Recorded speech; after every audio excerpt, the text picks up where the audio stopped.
shtetin tonë? Një përshkrim i shkurtër historik. Pra, krye prokurori parë në botë që ka dalë në ngratë është krye prokurori shqiptar. Lalla. Dhe ka qenë kohën e presidentës Trumpit. Edhe disa persona tjerë, pra Tom Doshi, Dako e tjerë, kanë dalë në ngrata pikërisht në atë kohë. Unë ka pas telefonata nga vetë avokatë dhe janë personalitete në Amerikë, që janë habitur se çfarë ka ndodhur me Shqipërinë, që krye prokurori parë në botë non grata del nga ju, nga vendi juaj. Pastaj ka dalë president, kemi pasur Nicaragua më pas e tjerë, e cili dhe është arrestuar. Edhe i dënuar bile.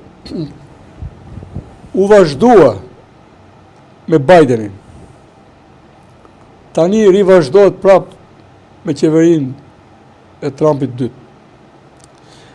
Pra nuk kemi një përmbysje si pas shpresave që kanë pasur klanet ndryshme politike Shqipëria për persona ndryshëm, nuk kemi një përmbysje. Pra ato non grata atje nuk i ka dhënë Sorosi si pas pretendimeve të tyre, nuk i ka dhënë Shteti Amerikan si pas ndikimit qeverisë shqiptare, po aty kemi dhe persona që kanë ndikim qeverisë shqiptare dhe është dhe një paralajmërim për qeverinë shqiptare. Disa non grata tjera janë dizenjuar nga Departamenti i Thesarit. Unë prandaj kam bërë dhe një foto aty. Tu dizenjohen thash non gratat, kanë ardhur edhe në 4 nëntor të vitit 2022. Kanë ardhur disa non grata edhe për Maqedoninë e Veriut, edhe për Bosnjën dhe për Shqipërinë. Ata flasin për destabilitet në Ballkan. Dhe gjitha persona që për ne njohim si hajdut ordiner me kostum politik dhe asgjë tepër, të lidhur me krimin, po që në vërtet janë forca destabilizuese.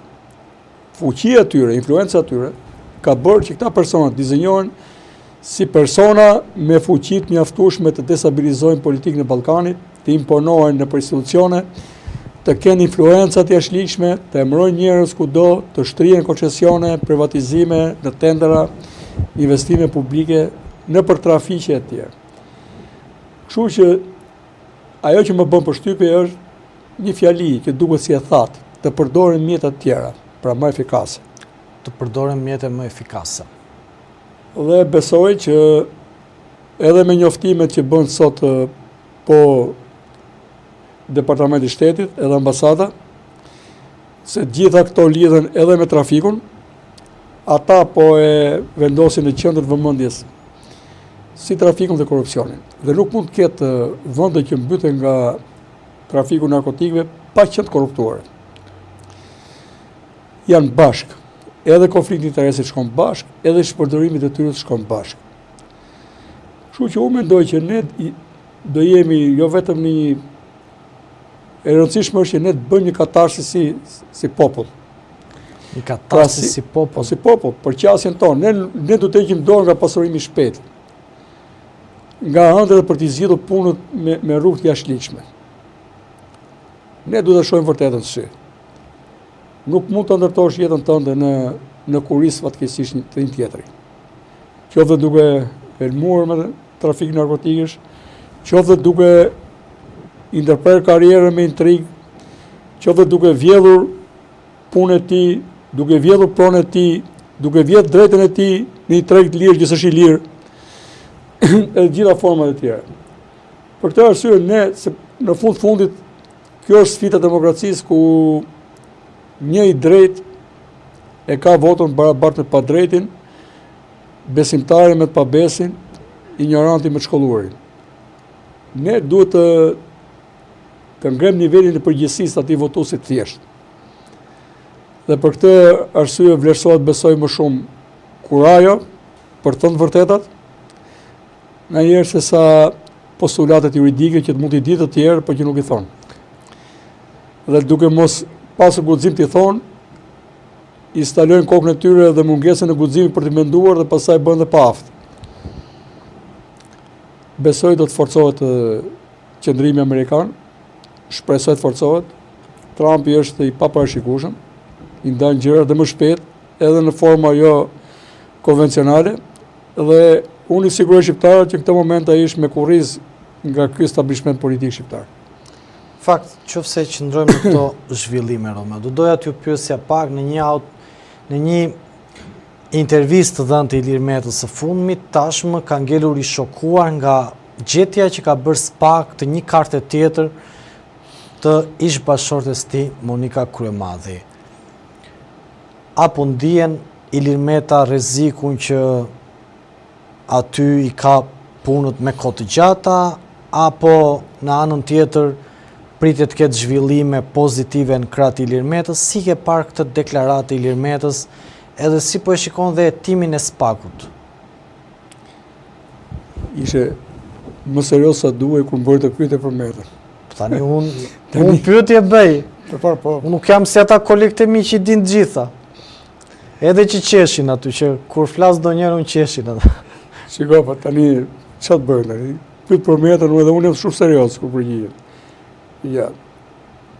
E ka me anërin që ta din dhe ata që na ndjekin. Por Metës i doli gruaja tepër, jo më i doli edhe i pjesë e partisë, sekretari i partisë, nën kryetare apo disa shefe financës, e jo më pasaj i kartë tepër.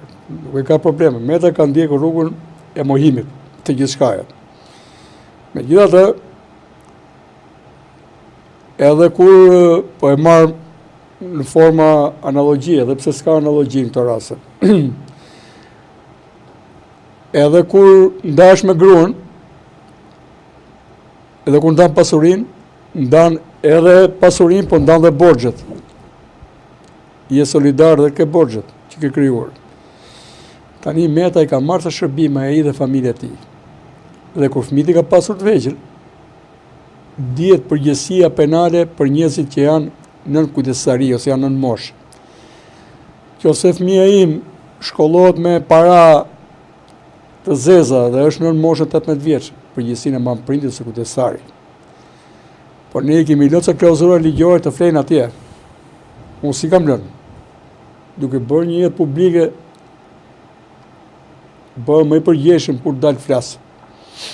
Mund të kundërshtoj njëri si opinion politik, po të paktën juridik dhe tani, pse lutem që Zoti më mbylli gojën kur s'kam çfarë them, ose nuk duhet ta them diçka.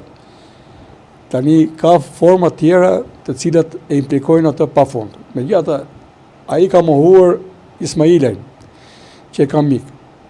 Por sistemi tim s'flet. Thotë që ka qenë me të, po bashkëpunëtorët e tij kanë folur dhe kanë pas porosira që ky do jetë në këtë grup pune që s'i takon. Po ka vajtur atje, i ka bërë takime.